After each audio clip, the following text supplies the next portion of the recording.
गरुड़ पुराण अध्याय 5 नरक के पहले द्वार पर खड़ी आत्मा। अब उस आत्मा को कर्म के अनुसार पापों का दंड मिलने का समय आ चुका है। अब उसे अपने फल को भोगने के लिए नरक की ओर भेजा जाएगा। हाँ, यह नरक कोई साधारण जगह नहीं है। यहाँ जो आत्मा अपने किए गए कर्मों की आग में ही जलता है, वहाँ का समय निर्धारित नहीं होता है।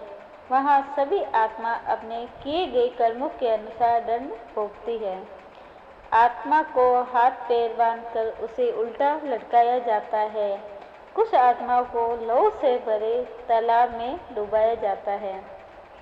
कई आत्माओं को कांटों से भरी भूमि पर यमदूत घसीटते हुए ले जाते हैं।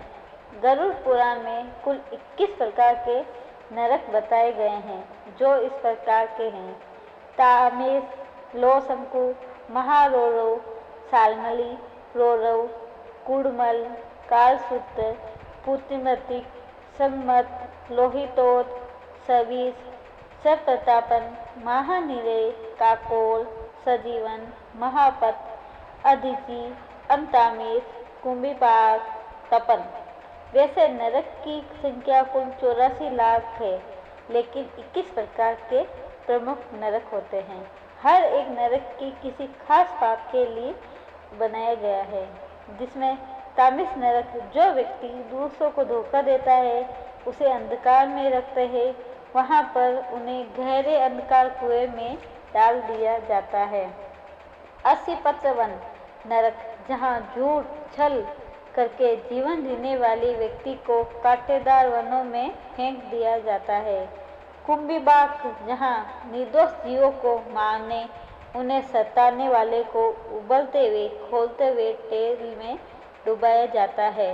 रोरव नरक जहाँ हिंसा, लालच और स्वार्थ भरे लोगों को जलाया जाता है, अंगारों पर चलाया जाता है।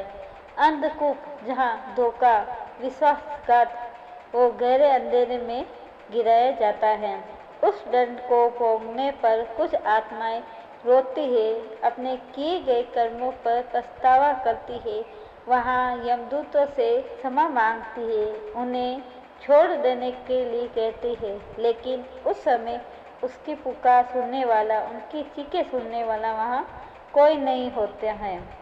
वहाँ होती है तो एक ही आवाज़ जो चारों दिशाओं से गूंजती है: कर्म का फल आप भोगो, अर्थात जो आपने किया है उसका फल आप ही को भोगना पड़ेगा।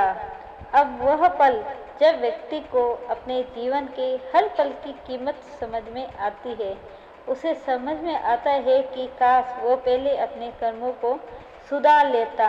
जो समय उसे भगवान ने दिया है, उसे वह अच्छे कामों में, सत्कर्मों में काम लेता, भगवान का स्मरण कर लेता। खास वो समझ जाता कि जो भी कार्य कर रहा है उसे सब ईश्वर देख रहे हैं, लेकिन अब पश्चाताप के अलावा कुछ भी नहीं है। अब तो वह किए गए कर्मों का फल उसे भोगना ही पड़ता है। जब आत्मा को अपने किए गए कर्मों का फल मिल जाता है, अर्थात उसके कर्मों का फल मिलने के बाद उसकी सजा पूरी होती है, तब उसे यमदूत यमराज के पास समक्ष पेश करते हैं। अब वह समय है जब आत्मा को उसके अगले निर्णय की सुनाई की जाती है। क्या उस आत्मा को अपने कुछ कर्मों का हिसाब प्राप्त करने के लिए पुनर्जन्म मिलेगा, या उसे मोक्ष या किसी और भी दंड मिलेगा? इसलिए आत्मा की अगली यात्रा जानने के लिए जुड़े रहे मेरे YouTube चैनल पर।